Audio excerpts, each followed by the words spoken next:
What's up, YouTube? It's your boy Nash here. Welcome back to the channel. And for today's Yu-Gi-Oh news video, holy shit, there is a lot of cards to talk about, including some new cards off of the next core set, Dimension Force, the V-Jump effect for a V-Jump promo, as well as the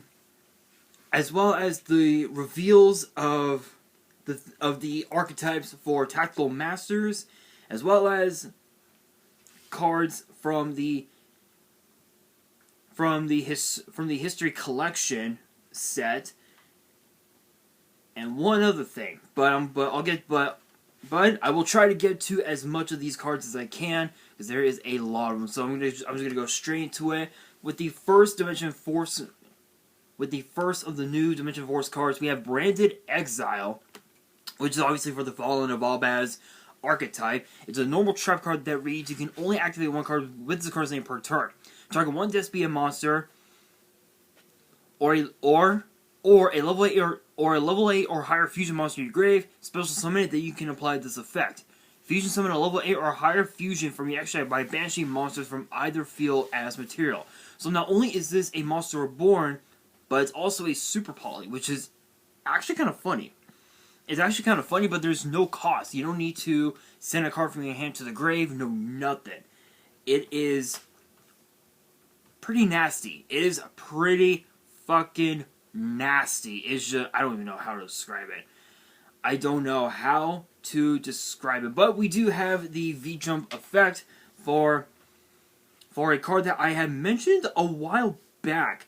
It is known as Changshi the Taoist. I believe that's how it's pronounced. Which is a 6-star Dark Zombie with 2,000 attack and 0 defense. And both of its effects are once per turn. During your main phase, you can send a zombie monster from your hand or deck to the grave. So it acts as sort of like a foolish burial of sorts with that effect, which is pretty cool. The second effect reads: if this card becomes banished, you can banish a zombie monster from your grave. Special summon this card, but place it on the bottom of the deck when it leaves the field. So it's pretty cool that you're able to just DDR this card, and then put it back into the deck when it leaves the field. So if you were to use it as material for a Link Summon or a Fusion Summon or a Synchro Summon or whatever, this card goes back into the deck, and you're able to shuffle it by searching cards, with cards like Pot of Duality and whatnot, and you may end up top decking it. Who knows? But there's a note here that says, reading from Ness's script notes regarding the name. Unfortunately, I don't speak Japanese. I wish I did, but it is what it is. Would literally be a Taoist spiritual master, but it is also one character short to being the Japanese name for the Hong Kong movie Mr. Vampire. A popular Jiangxi movie, Changxi is how we're localizing the name, which seems to be a middle ground between Jiangxi, the Japanese word for it, Kionshi, I believe is how it's pronounced, and probably even the name of the main character of the movie, Master Kao, Master Chen in the Japanese version. So yeah, that's actually pretty cool. I have to admit though, this is pretty cool. This card is pretty cool because it's a Foolish Burial and a different dimension reincarnation all in one card, which that's actually pretty good. That's a pretty cool effect. But what's interesting about this card is that it has to be specific. It has to be more in zombie-based decks, I mean, there's quite a few zombie-based decks. I know that there's vampire decks, which vampires didn't really do a whole lot when we got the support in, was it Dark Saviors? But, so it's not too bad. It's not too bad. Going back into Dimension Force, we have Branded Forfeiture, which is a normal spell, and it says target a fusion monster you control and a monster special summon from the extra deck your opponent controls. Return them to the deck. During the end phase of this turn, each player can special summon a fusion monster from the extra deck that lists Fallen of Albaz as material. So it's a really bad, it's a really bad Waking the Dragon. Like, I don't even know why this card is even made. Like, this card is just so bad. I mean, don't get me wrong. Yes, you are able to summon a monster from the extra deck. But so is your opponent. This card can only be used in mirror matches, which is so bad. It is so bad. I don't even know how to describe it. It is just that fucking bad. Next up, we have Ice Jade Curse. For the Ice Jade archetype, I think we got them in, what was it, Dawn of Majesty, if I remember correctly? Or maybe it was Burst of Destiny, I don't remember. Ice Jade Curse, and it's a continuous spell, and the second effect is a once per turn. Excuse me. The first effect reads, while there are an Ice Jade monster and an Ice Jade Depths Inyan Cradle on the field, your opponent cannot activate the effects of monsters they control the turn they were summoned. So, if you guys remember the continuous spell, was it Vengeful Bog Spirit? I believe it was. I'm gonna look it up on Neuron on my phone. Big shoutouts to Konami. Seriously, Konami, hit me up. Let's get that sponsorship going. Let's get the partnership going. And also Konami, if you guys are looking for someone to test the new Master Duel game coming out, I'm your guy. Social media links are in the description. Konami, hit me up.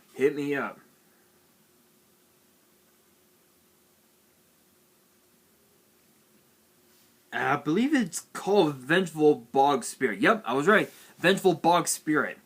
It's a very old card, but it's so nasty. It was really nasty back in the day. Nowadays it's not even used anymore, which is kind of sad. Monsters cannot attack the turn they are summoned. As far as like what decks are currently that use this card, it's mostly decks that involve the Sacred Beasts, Ice Barriers, Monarchs. Usually are the decks that use this card, but it's usually a one of. And what's sad about this card, what's sad about it is that it can easily be outed off of like Twin Twister and also Harpy's Feather Duster and whatnot, and even also Hey Trunade can also out it, but Monarchs use it.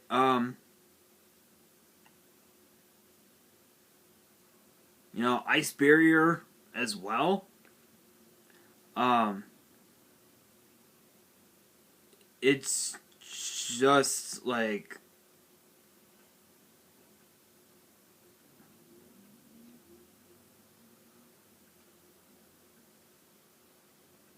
it's just sad. It is just really sad. It is just so sad. But yeah, basically this card, the first effect of this card is basically Vengeful Bog Spirit, but for effects, which is pretty cool. Second effect reads when a monster or monster is destroyed by a battle involving your Ice Jade monster, you can target one of those destroyed monsters and inflict damage to your opponent equal to its original attack. So it's kind of like what ring of destruction, I presume. So it's not too bad. Now we have a new archetype in Dimension 4. It's called Scareclaw, or I guess called Scareclaw. And I'm looking at the artwork of this first card, and I have to admit I'm already loving the archetype. I'm already loving it. So first up we have Visas equals Starfrost, I believe is the name. It's a 6-star Light Warrior tuner. How often do you see that? With 2100 attack and 1500 defense, and the first effect is a once per turn. If this card is in your hand, you can target a monster you control with a different type and attribute, destroy it, and if you do, special summon this card. And I've said this before, and I'll say it again. Any monster that has the Cyber Dragon effect is instantly good. It's instantly that good. But this card has a cost to it, which is destroying a monster on your field with a different type and attribute. So because this is a warrior. Because this is a light warrior, you would need, like, say, a water spellcaster or something like that. Destroy that, this card gets summoned. When this card, and now for the second effect, when this card destroys an opponent's monster by battle, you can make this card gain attack equal to half the destroyed monster's original attack or defense, whichever is higher. So if the monster has, say, 3,000 defense, this card becomes a 5,100 beat stick on board, which is insane. Absolutely insane. I don't even have to say anything about that card. It's just absolutely insane. Next up, we have Scareclaw Astra, which is a 3-star Earth Beast with 0 attack and 1,300 defense, and it has two effects. But the first effect can only be summoned that way once per turn. You can special summon this card from your hand to your main monster zone in this column. In the column of a Scareclaw monster you control, or its adjacent column. So, if you guys know, I believe, what was it, Mech Knights? Yeah, Mech Knights had this type of mechanic. It was utter bullshit. I'm just gonna say it now. It was utter bullshit. And you guys know, Mech Knights was extremely meta when the archetype was first introduced. I think, what was it? Circuit Break, if I remember correctly? It was like Circuit Break or Flames of Destruction. It was like one or the other, but yeah, and it's still hard to believe that's an older. Those are older sets now, because it feels like yesterday that we just had had those sets, and now we're under the master rule where you're able to where you're able to have fusions, singles, and exceeds in the main monster zone and the extra monster zone if needed. It's insane. It is insane. Second effect reads, while you control a defense position Scareclaw monster, Scareclaw monsters you control within the extra monster zone can attack a number of times each battle phase up to the number your defense position Scareclaw monsters have with different names. I guess so. Okay, so for each different name, you can attack one time, which is pretty cool. Not too bad. But what's even more cool is the first effect, where it's basically a Mech Knight, which is hilarious, but insane. So the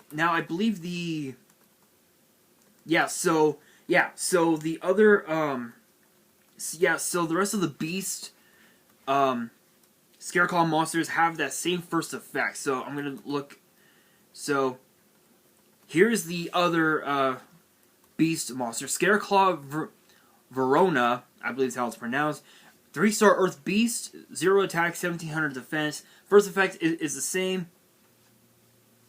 Is the exact same as the last one, but the second one reads: if your Scareclaw monster in the extra monster zone attacks its defense position monster, inflict piercing damage. So basically, it has the Mad Sword Beast effect, which is pretty cool. Next up, we have Scareclaw Acroa. I probably just butchered that one, honestly. Which is a 3-star Earth Beast with 0 attack and 2,000 defense. Again, the first effect is the exact same. The second effect reads your Scareclaw monsters in the extra monster zone gain 300 attack for each of your defense position monsters. So that's not too bad. So you can actually use a card like say Zero Gravity on your monsters that are in defense, including this card. It's just, that's not too shabby. Next up, we have Scareclaw Rickheart, I believe is how it's pronounced, which is a 4-star Dark Warrior with 1,500 attack and 2,100 defense, and this one has the same effects. Summon summon in the column of a Scareclaw monster you control or its adjacent columns. Second effect reads, if this card is normal or special summon, you can add a Scareclaw spell or trap from your deck to your hand. Then if there are 3 or more defense position monsters on the field, you can draw 1 card. So it's basically a +2. It's basically a pot of greed spell trap rota, so to speak. So the first card you draw is obviously the spell trap rota. The second card you draw is the second part where it says that if there are 3 or more defense position monsters, you can draw a card, which that's pretty cool. That is actually pretty cool. I actually like that. I like that effect. Next up, we have Scareclaw Trich Heart. I don't know. The hell is in my face? These names are just absolutely weird, but I love it. It's a Dark Beast Warrior Link 3 with 3,000 attack, and its arrows are bottom left, bottom right. And it requires 3 effect monsters. Must be Link summoned, and it has 3 effects. All face-up monsters in the field are changed to defense position, so it's kind of like a... block attack? It's kind of like it's kind of like an omni block attack, which is kind of hilarious, but still, it's a pretty cool effect. Unaffected by activated effects from any defense position monster. Nice little protection, not too shabby. Once per turn, if this card in the extra monster zone is in the extra monster zone, you can target a level 3 Scareclaw monster in your grave. You cannot special summon monsters for the rest of the turn except Scareclaw monsters. Also special summon the targeted monster. If you do, add a Scareclaw monster from your deck to your hand. So not only is it a monster reborn, but it's also Stratos. This card is a Stratos for the deck. That is insanity. Insane. Next up, we have the field spell for them, which is, I believe Lithophobia. The field spell is called Lithophobia, the Wanton, and Willful World of Desire. That is a fucking long-ass name. The Japanese name is known as Shisekai equals Lithophobia, I believe how it's pronounced. And it actually has 3 effects, and the third effect is a once per turn. First effect reads, when this card resolves, you can add a Scareclaw monster or a Visas equals Starfrost from your deck to your hand. So it's, again, basically a Rhoda for the deck, which is pretty cool. Monsters your opponent controls lose 100 attack. Monsters your opponent controls loses 100 attack and defense for each defense position monster on the field. Yeah.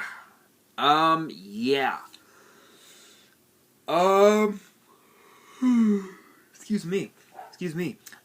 Yeah. Your opponent is going to be summoning monsters in defense. That can backfire against them, which is hilarious. The third effect reads, if there are 3 or more defense position monsters on the field, you can target a card your opponent controls and destroy it. Not too bad. Nice little piece of removal. Pretty cool. Next up, we have Scareclaw Nova, which is a normal spell. And the second effect, I swear, my mom's dog needs to shut up. The second effect of this card is a once per turn. First effect reads, target 1 Scareclaw monster or 1 Visas equals Starfrost monster in your grave, special summon it in defense. So it's like a monster reborn with that effect.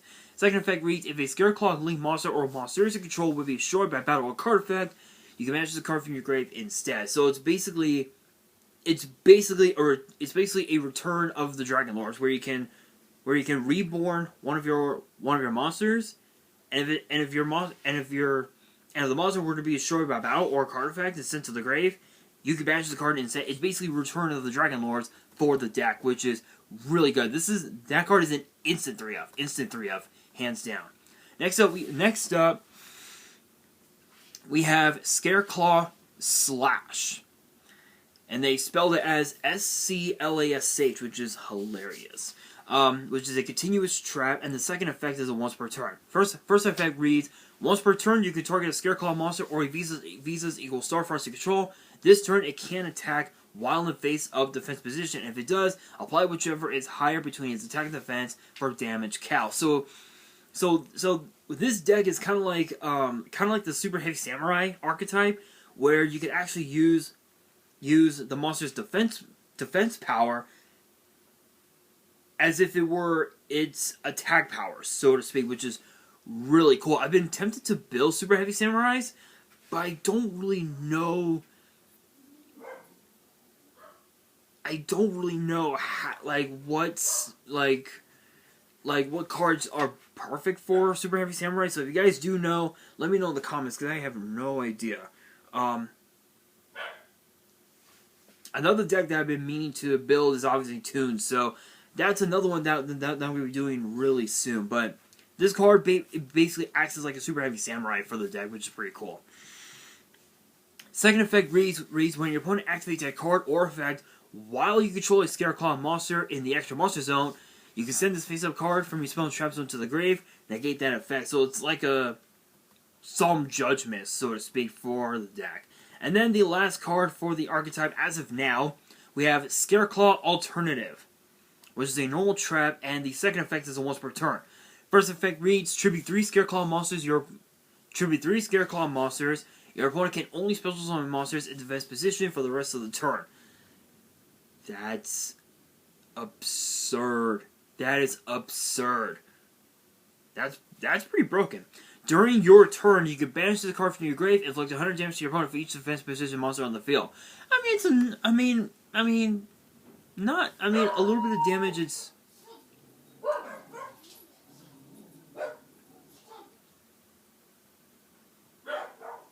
guys, I apologize.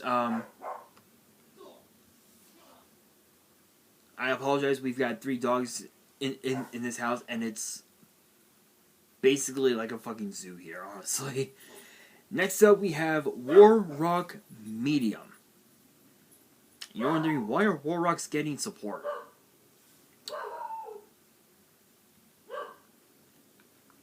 I couldn't tell you. Warrocks suck. I'm just gonna be real. I know that Farfa, will always say, I know Farfa will always say, Warrock best set, let's go.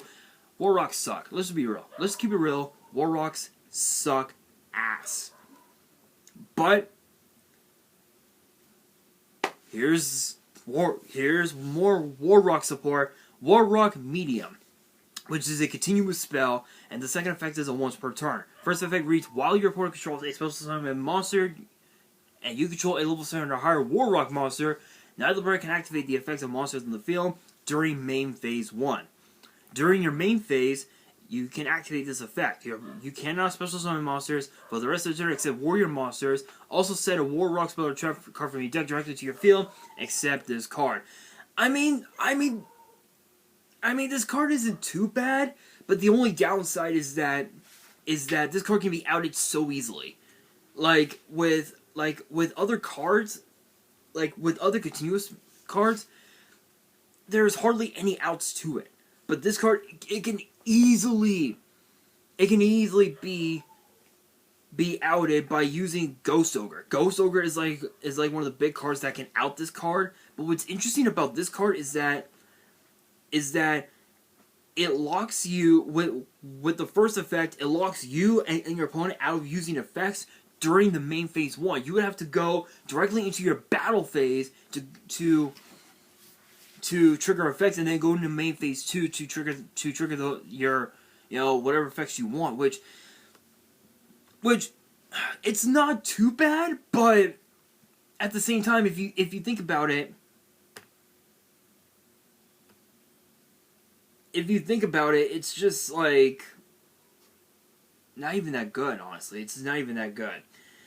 Alright, you guys, actually, you know what? What I'm gonna do for this video is I'm gonna talk about the rest of the rest of the Dimension Force cards, and then I'm gonna end the video here. I'm gonna talk about the rest possibly tomorrow, maybe either tomorrow or Saturday. You will know by the title of tomorrow's video. But next up, we have Amphibious Bugroth MK11, I believe it's how it's pronounced. Yeah, Amphibious Bugroth MK11, or I guess Mark 11, I believe is how it's pronounced. So if you guys remember the name, the monster Ground Attacker Bugroth,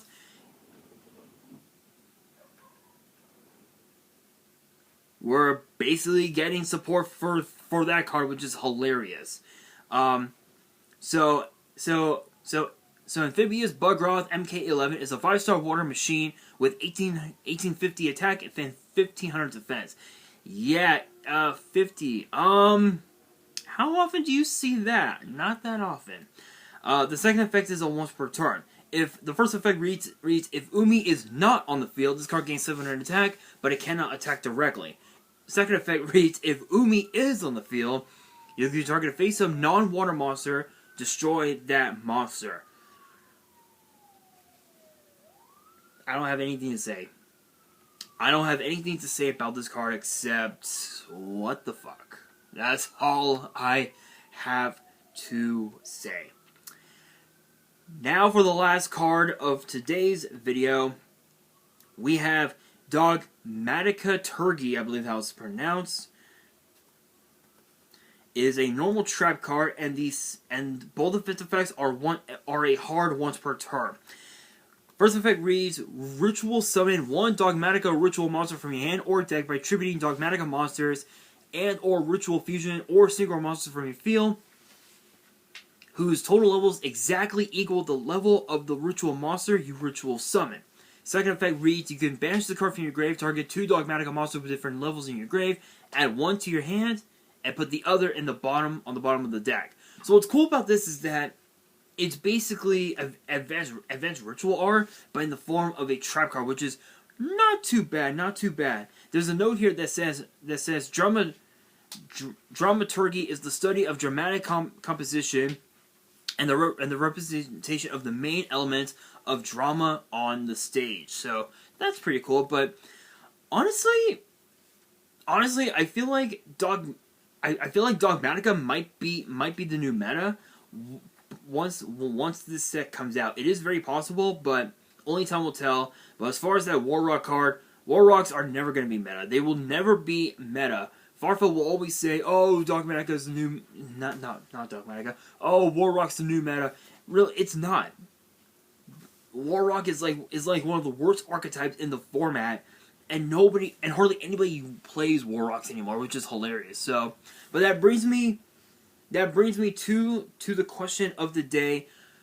What are your guys' thoughts on Dimension Force so far, and what other cards, or rather, what other archetypes do you want to see get support in this set as more and more cards start to come in? Let me know in the comments below, and that will do it for today's video. Hopefully you guys enjoyed. If you did, make sure you guys smash that thumbs up button if you guys are new to the channel and you guys want more Yu-Gi-Oh news videos, which get posted every Tuesday. Make sure you guys subscribe to the channel and hit that notification bell so you guys don't miss out on any new content that comes your way. And be sure to follow me on Twitter and Instagram. All the links will be down in the description below. And if you guys have any fan mail you want to send me and want me to open up on the channel, my address will also be in the description as well. And on that, this is your boy Nash, signing out.